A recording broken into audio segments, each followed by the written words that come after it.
Case 1. James Carver.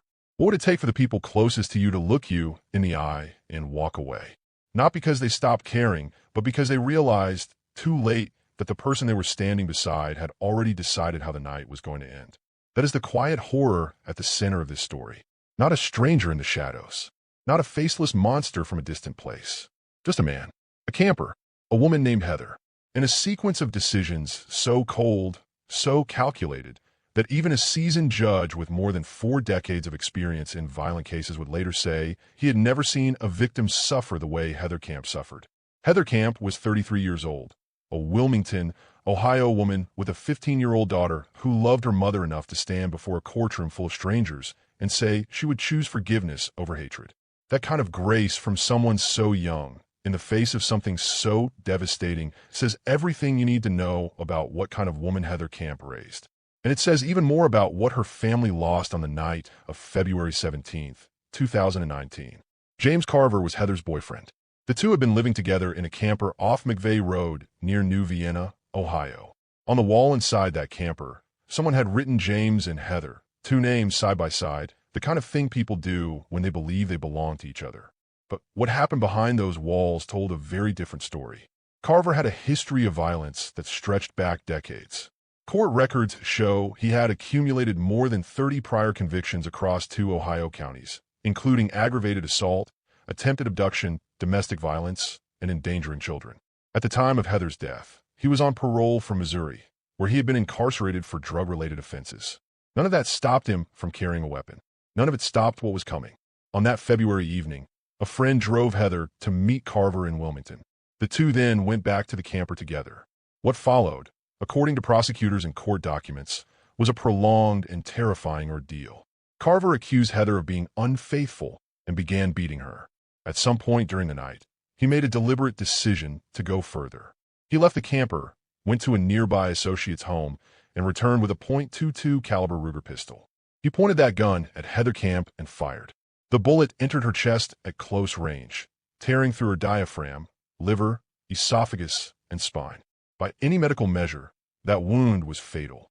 And James Carver knew it. What he did next is the part that stopped the courtroom cold. Rather than call for help, rather than face the consequences of what he had done, Carver went on with his evening. He drove Heather, bleeding internally from a wound to her chest, to 2 restaurant drive-thrus to get himself food. He then took her to the home of another family, who immediately recognized she needed emergency care and told him she was dying. When Heather, in desperation, reached out to that family for help, Carver hit her again. It was not until the following day, nearly 2 days after she had been shot, that a member of that family finally drove her to Adena Greenfield Medical Center. She was pronounced dead in the early morning hours of February 19, 2019. Carver was arrested 3 days later after a manhunt that stretched from Greenfield to Dayton. He had fled. In his interview with investigators, he admitted to the shooting but claimed it was accidental, insisting he had only meant to intimidate her by pointing the gun in her direction. The jury did not believe him. After a 4-day trial in Highland County Common Pleas Court, they convicted him of murder, rape, having weapons under disability, assault, and tampering with evidence. Judge Rocky Koss, who had spent more than 40 years as a prosecutor and judge handling some of the most serious cases in the region, said something after sentencing that has stayed with everyone who heard it. He said that in all his years, he had never seen a victim who suffered as much as Heather Camp. Then he sentenced James Carver to a minimum of 33 years in prison, with a maximum of life, and told him directly that he hoped he served every last day of it. Carver appealed. The Ohio Court of Appeals reviewed the case in 2020 and affirmed every conviction. The evidence, they concluded, was not just sufficient. It was damning. He is currently incarcerated at the Allen Correctional Institution in Ohio. Heather Camp's daughter told the court she was lost. She said the pain was overwhelming. And then, in a moment of grace that few adults could manage, she said she chose not to hate. That 15-year-old carried more dignity into that courtroom than James Carver will ever deserve. Case 2. Kyle Hooper. There is something that cuts far deeper than violence committed by a stranger. It is the kind that begins with a text message. A gentle, familiar tone. Words typed by someone the victim trusted, asking him to come over. Asking him to talk. Telling him everything was going to be all right. Because when betrayal wears the face of someone you once cared for, the warning signs are impossible to read. Seth Jackson never saw it coming. He was 15 years old, and the people who ended his life were the same people he once considered part of his world. Seth Tyler Jackson was born on February 3rd, 1996, in Summerfield, Florida, a quiet community in Marion County where neighbors knew each other and teenagers moved through life with the ordinary rhythms of school, friendships, and first relationships. By late 2010, Seth was dating a girl named Amber Wright. They were the same age, 15, and a relationship seemed like any other teenage romance. But when the two broke up bitterly in March of 2011, a chain of events was set in motion that would end with Seth's name being carved into Florida's darkest criminal history. After the breakup, Amber began dating an 18-year-old named Michael Shane Bargo. Jr. Bargo became convinced, wrongly, that Seth had mistreated Amber during their relationship. That belief, combined with the volatile anger that defined how Bargo moved through the world, became the seed of a plan. But Bargo did not act alone. He went looking for others who shared his grievances, and he found them close by. Kyle Hooper was Amber Wright's half-brother. He was 16 years old at the time. He and Seth had once been friends, but that friendship had already cracked, in part because Hooper had discovered Seth in a compromising situation with a girl he himself had feelings for. Hooper later admitted in court that on the day of the murder, he and Bargo sat down and had a deliberate conversation about ending Seth's life. He said Bargo came to him because Hooper also had personal reasons to want Jackson gone. Together, along with Justin Soto and Charlie Ely, they built a plan. On the evening of April 17, 2011, Amber Wright sent Seth a series of warm, reassuring text messages. She told him she missed him, that she wanted to talk, that she needed him to come over. She promised Bargo and Hooper would not be home. Seth believed her. He walked to Charlie Ely's house in Summerfield, where the group was waiting. The moment he stepped inside, the plan was executed. Soto struck him first. Then Bargo and Hooper rushed him from behind. What followed was prolonged, methodical, and merciless. Seth was beaten, bound, and ultimately shot by Bargo. His body was then dragged to a fire pit outside the home, where the group burned it through the night. When the fire went out, they gathered what remained, placed it into paint buckets, drove to a water-filled rock quarry in Ocala, and dropped the buckets in. They went home. They went to sleep. It was not until April 18, 2011, that Seth's mother reported him missing. Investigators moved quickly. Within 2 days, all 5 participants were in custody. Kyle Hooper was 17 at the time of his arrest. He was tried as an adult alongside his sister Amber Wright in June of 2012, both with separate juries hearing the same evidence in the same courtroom. Both were found guilty of first-degree murder. At sentencing, the judge presiding over Bargo's separate trial described the murder of Seth Jackson as the most cold, calculated, and premeditated case he had ever encountered in 32 years on the bench. Those words did not belong only to Bargo. They belonged to every person who sat in that room and agreed to what was done. Kyle Hooper was sentenced to life in prison. 2 years later, in 2014, the Florida 5th District Court of Appeal reviewed his sentence and found that because he was a juvenile at the time of the crime, he could not be subjected to a mandatory life without parole sentence in the same way as an adult. He was resentenced, with the possibility of parole review after serving 25 years. He remains incarcerated today. Seth Jackson's mother, Sonia, spoke at sentencing hearings with a composure that left the courtroom in silence. She told those responsible that they would still see their families. They would still get letters and birthday cards. She would not. The quiet devastation in those words said everything about what a group of teenagers, with nothing to lose and no regard for the life in front of them, took from the world on a spring evening in Summerfield, Florida. Seth was 15. He went because someone he trusted asked him to come. That is the part that never stops being painful. Case 3. David Cruz Ponce. Think about the last time you trusted that the world around you was safe. Not because you had proof of it, but simply because you were going about your life, sleeping under the stars, minding your own business, doing what ordinary people do. Now consider that for 5 people in Long Beach, California, on the night of November 1st, 2008, that quiet sense of normalcy became the very thing that left them exposed. They were not involved in anything dangerous. They were not looking for trouble. They just happened to be in the wrong place when a man with a personal vendetta, a firearm, and no regard for human life came looking for one of them and decided that anyone who could talk was a problem that also needed to be removed. David Cruz Ponce was a documented member of the Nut Hood Watts gang, a 37-year-old from Lancaster, California, with a history rooted in the violent gang culture that had been tearing through parts of Los Angeles County for years. He and his associate, Max Eliseo Raphael, were not strangers to the lifestyle. By the time November of 2008 arrived, Ponce had already built a reputation within his circle as someone willing to go further than most. That willingness would eventually cost 6 people their lives. The original dispute was about money and drugs. Lorenzo Villicana, 44 years old, lived in a homeless encampment tucked in the brush near Santa Fe Avenue and the 405 freeway in Long Beach. According to investigators, he and Ponce had unresolved bad blood tied to a narcotics dispute. Ponce went to the encampment that November night looking for Villicana specifically. Raphael went with him. What happened next, according to the Los Angeles County District Attorney's Office, was methodical and without hesitation. After confronting Villicana, Ponce opened fire. And then, rather than leave, he and Raphael made a deliberate decision. The other people at that encampment, Hamid Shrafat, 41, Vanessa Malapule, 34, Frederick Neumeier, 53, and Catherine Verdun, 24, had witnessed what happened. All 4 were shot and killed. According to then Long Beach Police Chief Jim McDonnell, who addressed the case publicly in 2012, the motive for those 4 additional deaths was as simple as it was chilling. They were killed to ensure there were no surviving witnesses. Vanessa Malapule was not homeless. She was a mother of 6 who had simply been there that night. Catherine Verdun was 24 years old. Frederick Neumeier was 53. Hamid Shrafat was kidnapped before being shot. 5 lives ended at a freeway overpass in the dark, and 2 men drove home. Ponce did not stop there. In March of 2009, he was responsible for the kidnapping and fatal shooting of 18-year-old Tony Bledsoe in a Lancaster area. That brought the total number of lives taken to 6. The case did not break open through physical evidence.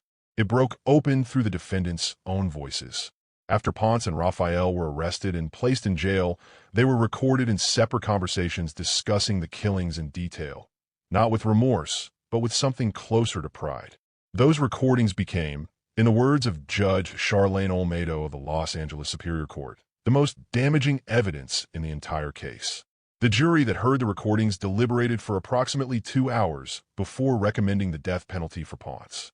Raphael was tried alongside Ponce and convicted of the 5 homeless encampment murders.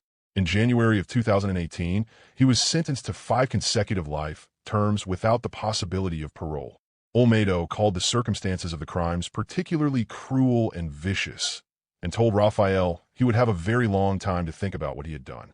At his sentencing, Raphael said his only fault was being tied to a lifestyle that, in his own words, never gave him anything. 1 month later, on February 15, 2018, David Cruz Ponce was formally sentenced to death. As the judge read the sentence aloud and he was led back into custody, Ponce turned toward the gallery and smiled at his mother. He currently sits on California's death row at San Quentin State. Case 4. Jeremiah Moses LaCroix. Most people who walk into a bar on a Friday night are thinking about one thing: unwinding, loosening the grip of the week, being somewhere with other people surrounded by noise and light, where the outside world cannot reach them for a few hours. That is what most of the 30 to 40 people packed inside the Gem City Grill in Old Town Monrovia, California, were doing in the early morning hours of December 2nd, 2017. They were not looking for anything dangerous. They were not part of anything. And then Jeremiah Moses LaCroix pulled out a gun and fired into the crowd. In the time it takes to blink, a Friday night became a crime scene. A father of 2 fell to the ground and never got up, and 2 other people were left bleeding from wounds they had not seen coming. All of it began with an argument, and all of it came down to one man's decision not to walk away.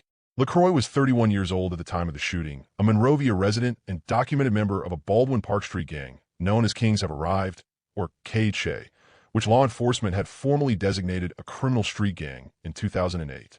He had 10 gang-related tattoos on his body. He had a history that investigators and prosecutors would later use to paint a portrait of someone for whom violence was never far from the surface. The night of December 2nd began as what authorities described as a coincidence. 2 rival gangs happened to end up at the same location. LaCroix arrived at the Gem City Grill with his older brother, William LaCroix Jr., and several others from their group. At some point inside the bar, the 2 brothers became involved in a verbal confrontation with members of a rival gang from the Monrovia area. Words gave way to something physical. During the fight, LaCroix's glasses were knocked from his face. That was the moment, according to the defense, when he reached for his weapon. But the prosecution told the jury something different. Deputy District Attorney Arthur Leahy told jurors plainly that LaCroix had one thing on his mind that evening, and it was not self-defense. LaCroix drew a semi-automatic firearm and fired into the crowded space. Michael Mark Lowe, a 43-year-old Monrovia man and father of 2 children, was struck and fell. He did not survive. 2 other men, Johnny Trigueros and Robert Johnson, were also wounded.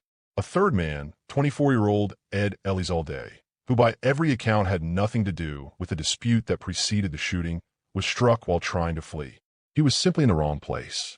When the shots stopped, LaCroix and his brother ran. Every other suspect in the vicinity ran, and the Gem City Grill, which moments earlier had been full of people just living their Friday night, became something no one in that room would ever fully leave behind. LaCroix's parents, Ana Guerrero and William LaCroix Sr., were arrested within days after investigators determined they had helped their son evade capture following the shooting. Both pleaded no contest to being an accessory after the fact and were sentenced to 156 days in jail, plus 3 years of probation. LaCroix himself turned himself in on December 31, 2017, at a detention center in Banning, California, after a manhunt that spanned more than 3 weeks. A judge set his bail at over $7 million. The case went to trial in July of 2019.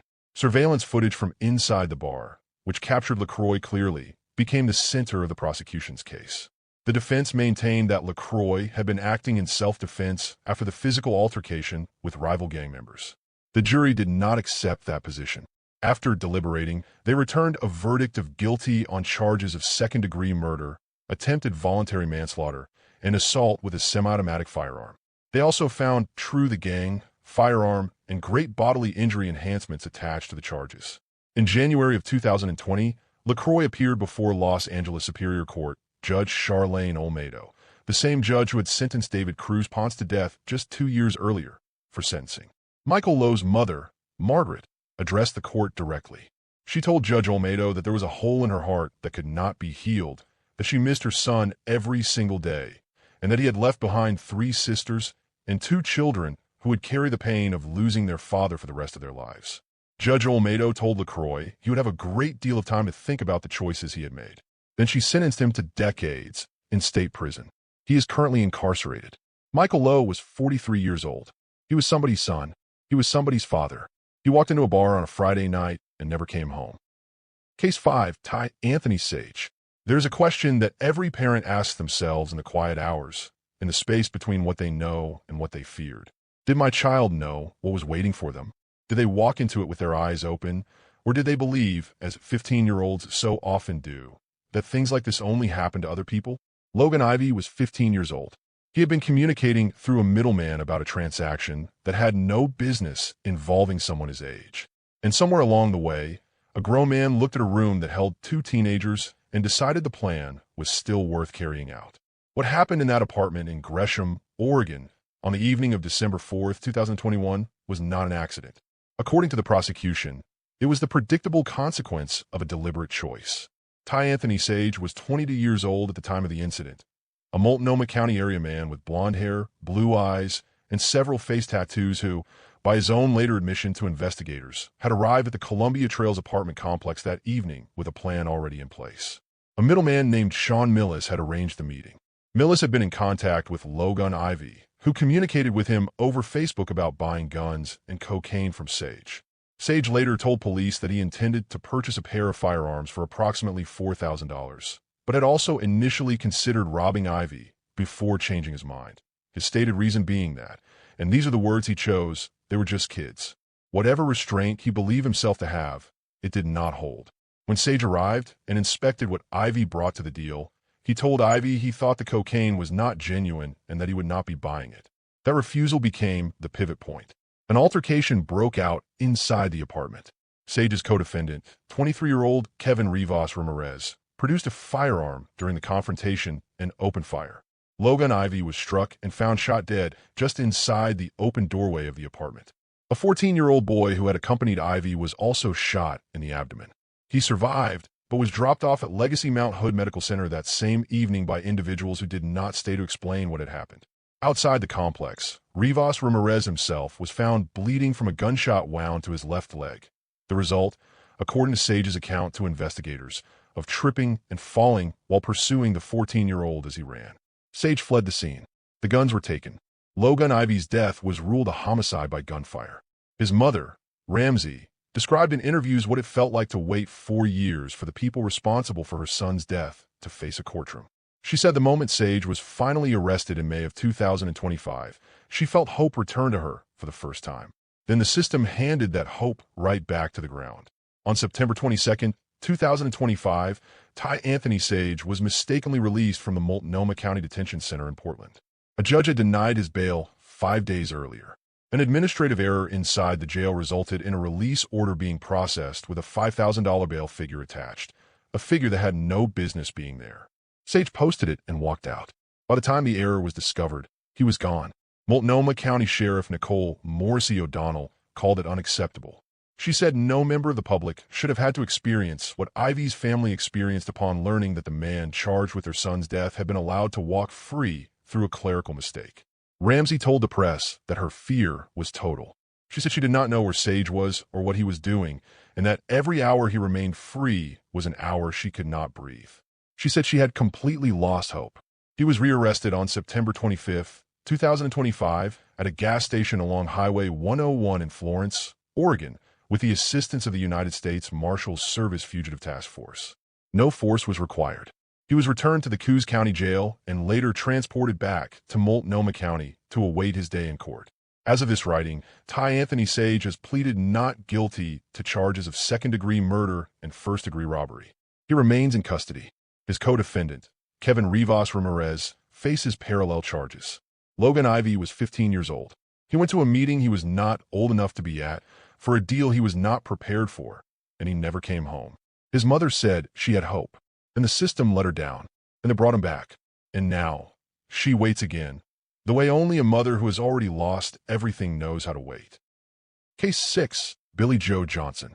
Picture the moment a man decides to sit down in front of a television camera and tell the truth. Not because the law asked him to, not because a subpoena forced his hand, but simply because he believed, somehow, that honesty might offer him a way out of life he no longer recognized as his own. Scott Miller did exactly that in February of 2001, when he agreed to speak with Fox 11 News in Los Angeles about the violent white supremacist gang he had helped found almost 2 decades earlier. The producers obscured his face. They altered his voice.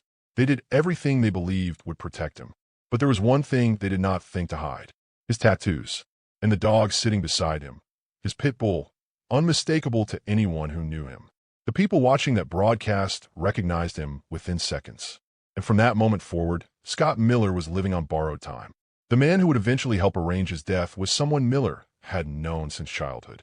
Someone he trusted. Someone who smiled at him the night he was lured to an alley in Anaheim and never came home. Billy Joe Johnson grew up in a working-class neighborhood in Costa Mesa, California. By the time he was a young man, he had already begun building the kind of record that courtrooms fill entire filing cabinets with. A residential burglary conviction in 1983. A robbery conviction in 1989. A prison beating conviction in 1995. He had spent more than 25 of his first 46 years of life either locked up or walking the line between the two. He was a documented member of Public Enemy No. 1, known as Pen 1, an Orange County-based white supremacist criminal street gang that had grown out of the punk rock music scene of the mid-1980s into a deeply organized network of violence, drug trafficking, and intimidation. Inside that world, loyalty was not a suggestion. It was enforced. Scott Miller, known by his nickname Scottish, had co-founded Pen 1. But by the late 1990s, his standing within the gang had quietly eroded. He had grown distant, marginalized, and by the time he agreed to sit in front of a television camera in 2001, the gang's 2 most powerful leaders were already facing trial for conspiracy. The broadcast was considered, in the words of investigators, extraordinarily bad timing for Pen 1. Leadership responded by placing what is known inside gang circles as a green light on Miller, a designation that amounted to a sanctioned order for his removal. Johnson had known Miller for years. That closeness was precisely what made him useful. On the evening of March 8, 2002, Miller was at a party in Costa Mesa among other gang associates. Johnson approached him with an easy, familiar story. They needed to make a quick trip to Anaheim to pick up drugs and would be back before the night was over. Miller went with him. Waiting in an alley in Anaheim were fellow Penn 1 members Michael Lamb and Jacob Rump. Miller was shot once in the back of the head at close range. He was 38 years old. Johnson was not initially charged with the murder. The case against Lamb and Rump went to trial first, and in 2007, both were convicted. It was at their penalty phase that Johnson made the decision that would seal his own fate. He took the stand and testified that he, not Lamb or Rump, had fired the gun. Prosecutors did not believe him. Under cross-examination, he could not accurately describe the firearm he claimed to have owned for 6 months. But his testimony had placed him at the center of Scott Miller's death in a way no investigator had previously been able to prove. He was subsequently charged with first-degree murder, conspiracy to commit murder, and accessory after the fact. The jury convicted him on all counts in October of 2009. By that time, Johnson was already serving 45 years to life in prison for the 2004 beating death of Corey Lamons in Huntington Beach, a killing carried out with a claw hammer. During his penalty phase, he told jurors about additional lives he had taken, seemingly unconcerned with the weight of his own admissions. When the jury recommended death, Johnson's attorney told reporters outside the courthouse that his client simply did not care. Johnson himself had lobbied for death row, believing the conditions at San Quentin would be more comfortable than solitary confinement at Pelican Bay State Prison. On November 23, 2009, a judge made his wish come true. The California Supreme Court later affirmed both his conviction and his sentence in full. Scott Miller's mother, Bonnie, had attended nearly every hearing across every trial tied to her son's death. When the sentence was handed down, she let out a long breath and told reporters she was relieved it was finally over. She was raising her 7-year-old grandson at the time, Scott Miller's child. Case 7, David Boyd. Here is something that does not get talked about enough in true crime.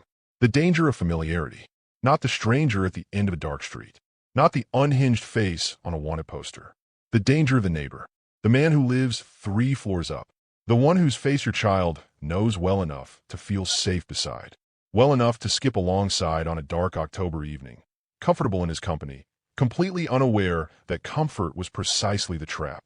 Nikki Allen was 7 years old. She knew David Boyd. She had grown up seeing him around the same block of flats in Sunderland, in the northeast of England, where both their families lived. He was not a mystery to her. He was not a threat she could identify. He was simply a man from her building. And on the evening of October 7th, 1992, that familiarity led her 300 yards from her home and out of the world entirely. Nikki had been playing outside the Garth Flats in Sunderland's East End that evening, waiting for her mother Sharon to come out of a nearby pub.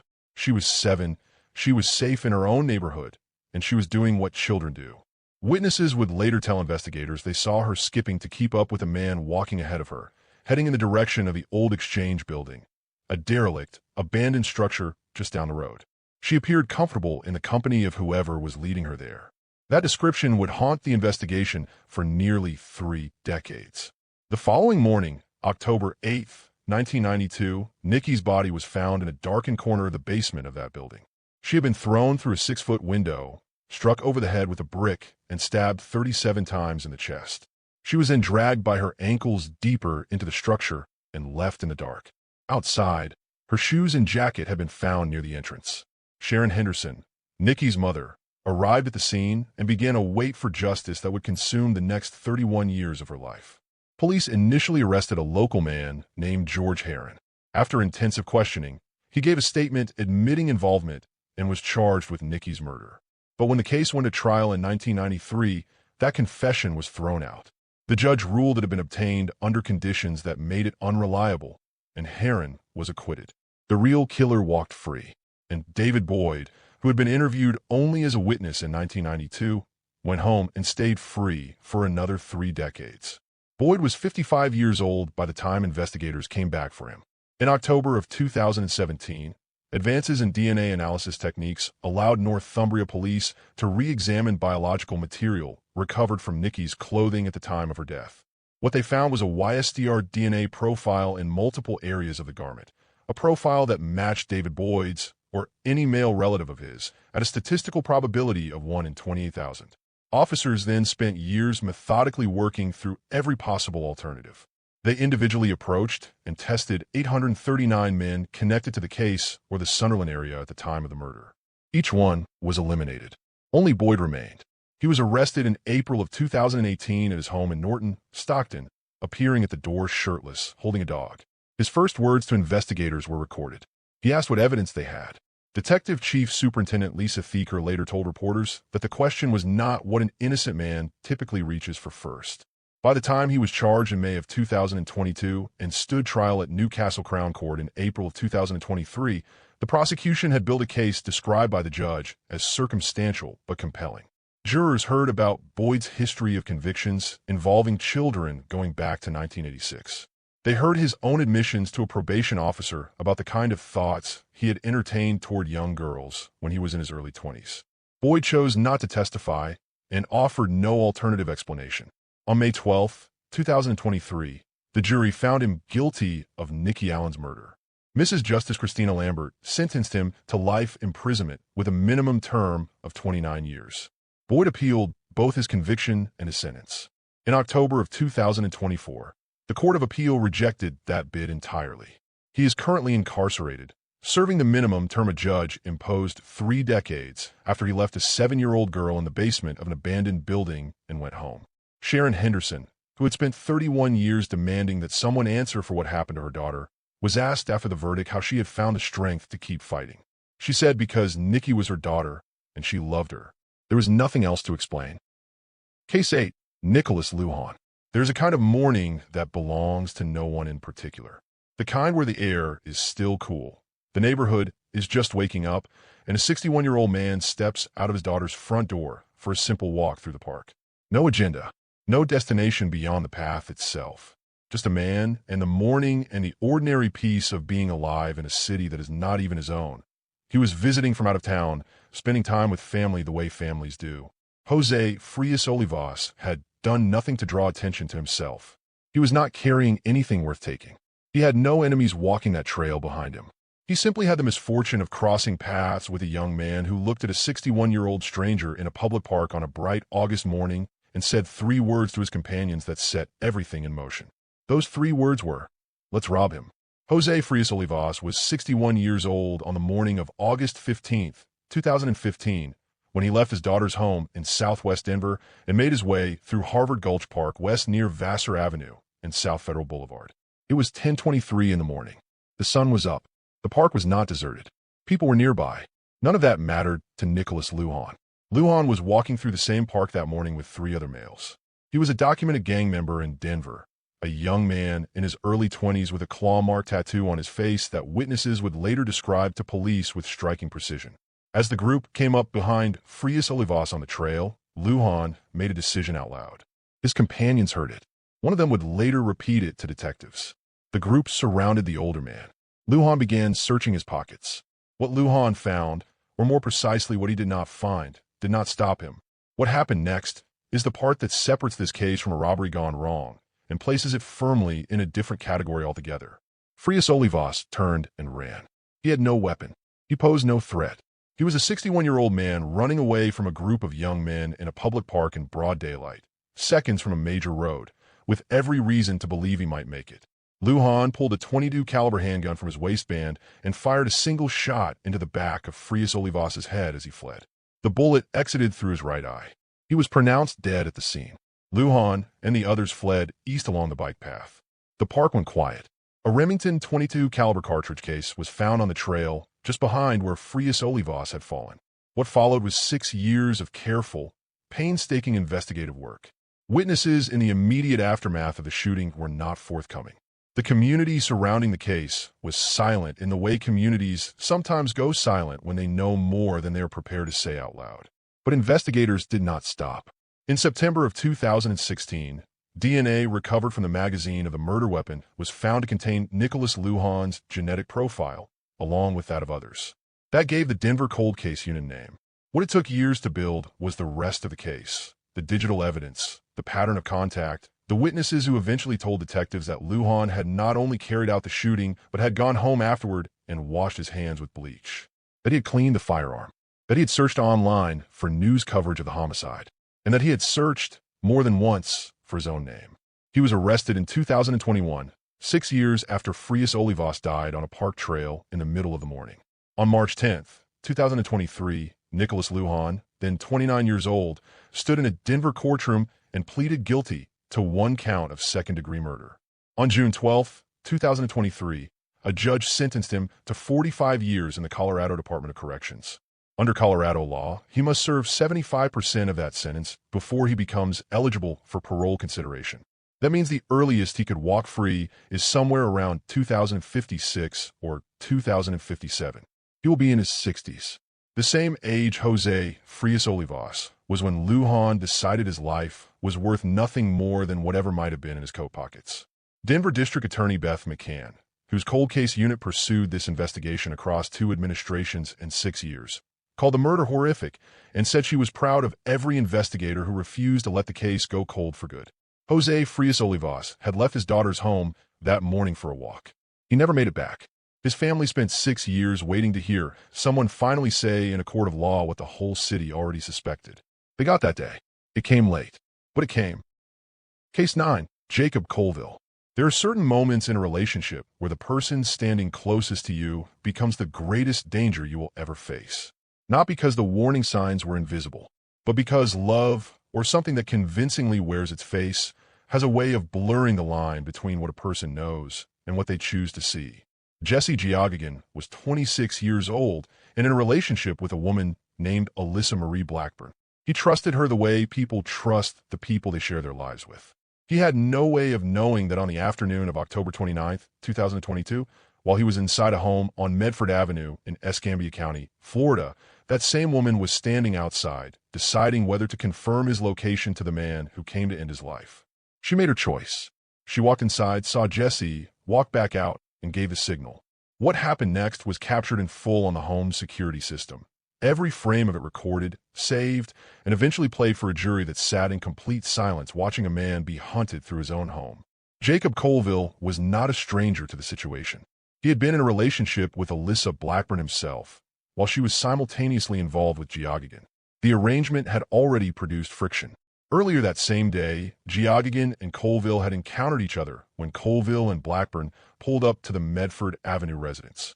Giagigan's response was to climb on top of Colville's vehicle and jump on the roof before Colville drove away. For most people, that would have been the end of it.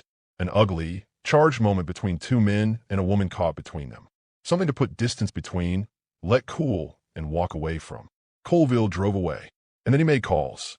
He reached out to Lawrence Bonner Jr., a man who would later become his co-defendant, and the two of them armed themselves and returned to Medford Avenue later that same afternoon.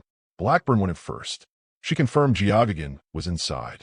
Then Colville and Bonner entered with firearms and began moving through the residence room by room, searching. Jesse Giagigan, aware that something was wrong, had hidden himself in a closet in the back of the home. He was trying to disappear. He was trying to wait it out. He was trying to survive the afternoon inside a house where Colville had already decided how things were going to end. Colville found him. According to the arrest report and the evidence presented at trial, he opened that closet door and shot Giagigan twice. When Giagigan, still alive and fighting with everything left in him, began limping out of the bedroom, Colville shot him again, and again, and again. The security system recorded all of it. Giagigan died at the scene. 3 people entered that property that afternoon with a plan. Colville carried it out. Bonner accompanied him with a weapon. Blackburn acted as the eyes that confirmed the target was present. All 3 were charged. The cases were separated and proceeded through the courts at different times and in different courtrooms, but they all reached the same general conclusion. Jacob Colville stood trial in Escambia County before Circuit Judge Coleman Lee Robinson. On June 13, 2024, the jury returned a verdict of guilty on the charge of first-degree premeditated murder. Judge Robinson sentenced him to life in state prison. Colville is currently incarcerated at Blackwater River Correctional Facility in Milton, Florida, approximately 30 miles from the house on Medford Avenue, where Jesse Giagigan hid in a closet and prayed it would be enough. Lawrence Bonner Jr. accepted a plea deal. He pleaded no contest to principal to second-degree murder and was sentenced to 5 years in prison. With credit for the time, he had already served awaiting trial. The court noted that testimony indicated his involvement was lesser and that he had not been aware of the full scope of the plan before arriving at the scene. Alyssa Marie Blackburn took her case to trial. On August 15, 2025, an Escambia County jury convicted her of principal to second-degree murder. She was sentenced to life in prison by Circuit Judge Amy Broderson. People who knew Jesse Giagigan remembered him online in the comments that followed the reporting of his death. They said he had a big heart, that he had his problems, as most people do, but that at the center of him there was something genuine and warm. He was 26 years old. He was hiding in a closet, and the woman he was in a relationship with was standing outside, telling his killer exactly where to look. Case 10. Kenneth Morgan Stansel 3. Most people who walk into a workplace on a Monday morning are thinking about the week ahead. Deadlines, classes, the ordinary friction of showing up somewhere you have to be. Ron Lane had worked at Wayne Community College in Goldsboro, North Carolina for 18 years. 18 years of the same hallways, the same print shop, the same students rotating in and out on work-study programs. He was 44 years old, openly gay, and by every account from the people who knew him, the kind of man who was comfortable in his own skin in a way that made others around him feel more settled in theirs. He was not bracing for anything that morning. He had no reason to be. And then a former student who had spent the weekend tattooing a neo-Nazi symbol onto his own face walked through the college doors, carrying a 12-gauge shotgun in a duffel bag, made his way to the third-floor print shop, and pointed it directly at the man who had once signed his paychecks. Kenneth Morgan Stansel III was 20 years old at the time of the shooting. He had been a welding student at Wayne Community College, working under Ron Lane in the campus print shop as part of the school's federally funded work-study program. By all outward appearances, he was doing well. His grade point average sat between 3.6 and 4.0. He was on the dean's list. He was weeks away from graduating with a degree in welding technology. He had no criminal record. His mother would later describe him to reporters as a Boy Scout. He had, she said, a good heart. But underneath that surface, something else had been building for a long time. Stansel had grown up in grief. He found his father's body in 2009 and never fully processed that loss, according to his mother. He had become drawn to white supremacist ideology, a fact that investigators connected to the freshly tattooed number 88 on his left cheek, a known symbol in neo-Nazi communities. He had been fired from the print shop program a month before the shooting for repeated absences. And in the days leading up to April 13, 2015, he sat in front of the camera and recorded himself for 31 minutes, laying out his reasons, expressing his views on gay people and minorities, pondering what prison would be like, and leaving instructions on what to do with his belongings when he was gone. He then bought the shotgun he would use to carry out the killing with money he had earned working for Ron Lane. On the morning of April 13, 2015, Stansel entered the Wayne Learning Center. Surveillance video captured him moving through the building, go to the bathroom in the Hokut building, returning to his car, then getting out again with the duffel bag and heading back. He went to the print shop. According to prosecutors, he paused long enough to speak briefly with Lane before firing a single shot. Lane was struck once and did not survive. Stansel was 20 years old. Lane was 44. He had worked in that building for 18 years. He died on the floor of the print shop, where he had spent nearly 2 decades of his life. Stansel left the campus on a motorcycle and drove south. 500 miles south, he made it all the way to Daytona Beach, Florida, where Volusia County Beach Patrol officers found him in the early hours of April 14th, asleep on the sand, in violation of a local ordinance prohibiting sleeping on the beach. He gave them his real name without hesitation. He was taken into custody without incident and appeared in a Florida courtroom that same day, where he delivered a profanity-laden statement to the judge declaring he had no regrets and that the time ahead of him meant nothing to him. His trial began in April of 2017 in Wayne County Superior Court. The prosecution played the 31-minute video for the jury in full. Stansel's own brother, Nick, took the stand and directly contradicted the claims Stansel had used to justify the killing, making clear they were not true. The defense declined to present any evidence or witnesses after the state rested its case. The jury deliberated for approximately 90 minutes. On May 2, 2017, they returned a verdict of guilty on the charge of first-degree murder. Judge Jay Hockenberry sentenced Stansel to life in prison without the possibility of parole. When the sentence was handed down, Stansel smiled.